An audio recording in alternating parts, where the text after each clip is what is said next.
Magandang hapon mga ka-happy hour. Narito ang mga balita para sa MBC TV Network News Update 5 PM edition.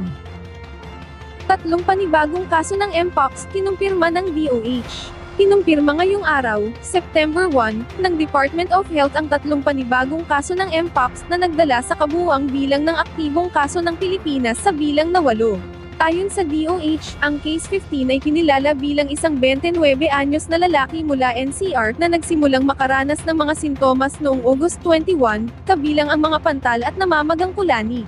Kasalukuyang nananatili umano ang nasabing kaso sa home isolation, habang ang Case 16 naman ay isang 34 na taong gulang na lalaki mula rin sa NCR na nagkaroon ng mga rashes noong August 27, at kasalukuyang nakalabas na sa ospital at naka-home isolation. Ang ikatlong kaso o ang Case 17, ay kinilala bilang isang 29 anyos na lalaki mula Calabarzon, na nagpakita ng mga kapwa parehong sintomas noong August 19, at nasa home isolation din. Lahat ng panibagong kaso ay napaulat na walang travel history sa mga nakaraang linggo, ngunit may mga kamakailang sexual contact, na isa sa mga pangunahing paraan kung paano kumakalat ang Mpox. Sinasabing ang mas milder na variant ng Mpox na Clade 2, ang patuloy pa ring nadedetect sa mga panibagong kaso. Simula noong July 2022, nakapagtala na ang bansa ng kabuuang 17 kaso ng Mpox kung saan 9 narito ang gumaling na.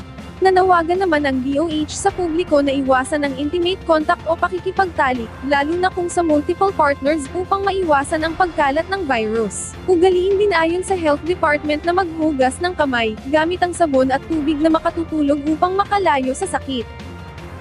Samantala, sa MBC TV Weather Update, napanatili ng bagyong Enteng ang lakas nito, habang kumikilos pahilagang kanluran.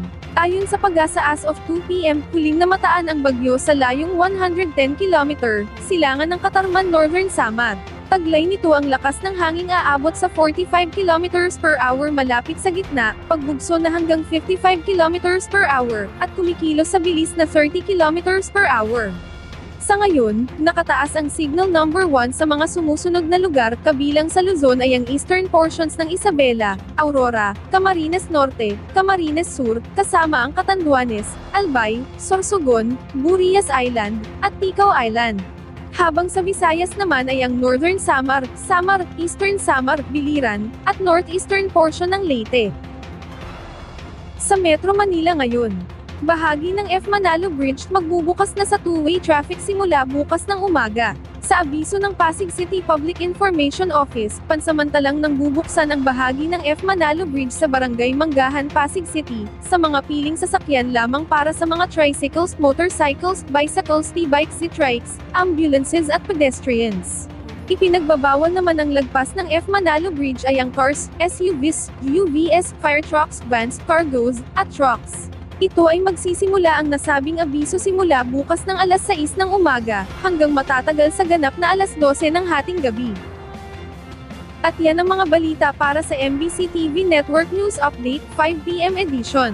Samahan ninyo kami bukas, mula alas 9 ng umaga, hanggang alas 5 ng hapon.